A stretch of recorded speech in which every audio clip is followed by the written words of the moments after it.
माझ्या प्रियांनो, येशू ख्रिस्ताच्या नावाने तुम्हा सर्वांना माझ्या प्रेमाच्या शुभेच्छा। इथे एक गरुड दिसत आहे। आपल्या देवाच्या मंडपाच्या आवारातच हे गरुड बनवून ठेवले आहे। हे का बनवून ठेवले असे तुम्ही विचारत असाल। तिथे एक वचन लिहिले आहे बघा। ते वचन लोकांना आठवण राहावी म्हणूनच हे बनवून ठेवले आहे। ते वचन काय सांगते? यशया 40 अध्याय 31 वचन। परमेश्वराची आशा धरून राहणारे नवीन शक्ती संपादन करतील। ते गरुडाप्रमाणे पंखांनी वर उडतील। ते धावतील तरी दमणार नाही, चालतील तरी थकणार नाही। म्हणजे गरुडासारखे बळ मिळवून उठणे। गरुडाच्या वयस्क अवस्थेत त्याची पंख आणि ताकद कमकुवत होतात। मग त्याची चोच जी पूर्वी खूप धारदार असते आणि मांस फाडण्यासाठी वापरली जाते तीही कमकुवत होते। मग त्याचे नखेही वयामुळे अशाच प्रकारे कमकुवत होतात। त्यामुळे तो शिकार पकडू शकत नाही, खाऊ शकत नाही, खूप त्रास होतो। मग त्याला पुन्हा बळ मिळवायचे असते। तेव्हा तो काय करतो तर उंच डोंगरावर जाऊन बसतो आणि आपली जुनी पिसे गळून टाकतो। तो आपली चोच दगडावर आपटून मोडतो, नखेही आपटून मोडतो, सगळे जुना भाग गळून टाकतो आणि तिथेच थांबून राहतो। तेव्हा त्याची सगळी पिसे गळतात आणि तो पूर्णपणे टक्कल पडलेला गरुड होतो। मग तिथेच बसतो। पुन्हा नवीन पिसे उगवतात, पुन्हा नखे उगवतात, पुन्हा त्या गरुडाचे सौंदर्य आणि धारदारपणा परत येतो। तो पुन्हा नव्याने, तरुणपणाने आणि नव्या ताकदीने पंख फडफडवून उडायला लागतो।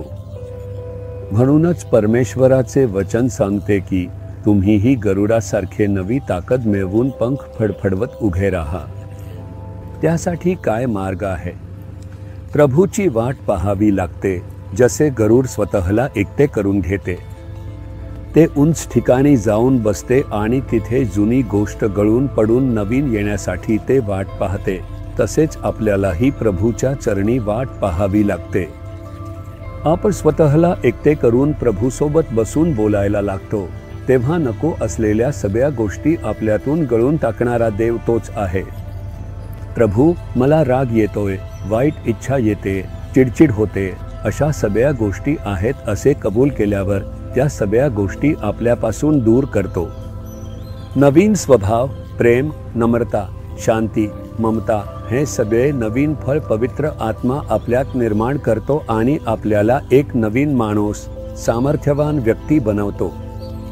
त्यासाठी प्रभूच्या सान्निध्यात थांबावे लागते। जे थांबतात त्यांनाच हे नवीन शक्ती मिळवता येते। म्हणून जुनी कमजोरी दूर होते आणि नवीन शक्ती येते। आज तुम्हाला एक नवीन शक्तीची गरज आहे।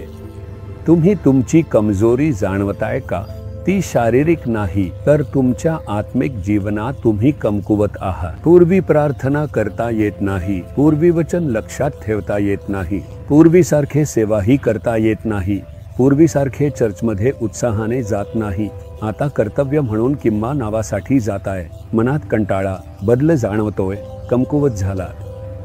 आत्मिक जीवनात नवीन फळ मिळवायचे असेल तर प्रभूच्या संगतीत थांबावे लागते।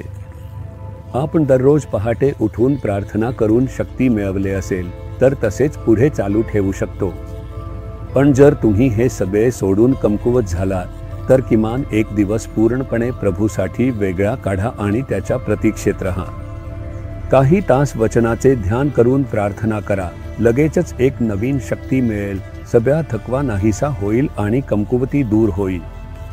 प्रभू सांगतोय, माझ्या मुला, माझ्या मुली, तू गरुडासारखे उठावे लागेल, मी तुला नवीन शक्ती देतो। कमकुवत झालोय असे म्हणत बसू नकोस, निराश होऊ नकोस, पुन्हा उठ, गरुडासारखे जुने पिसे काढून उठ। मी तुला नवीन शक्ती देतो, जुनी सगळी गोष्टी नाहीशा होतील असे प्रभू तुझ्याकडे पाहून सांगतो। आता तुम्ही म्हणता आहात, प्रभू नवीन शक्ती दे, जुनी सगळी गोष्टी नाहीशा होऊ देत, गरुडासारखे पुन्हा जगायला माझे वय नव्याने होऊ दे।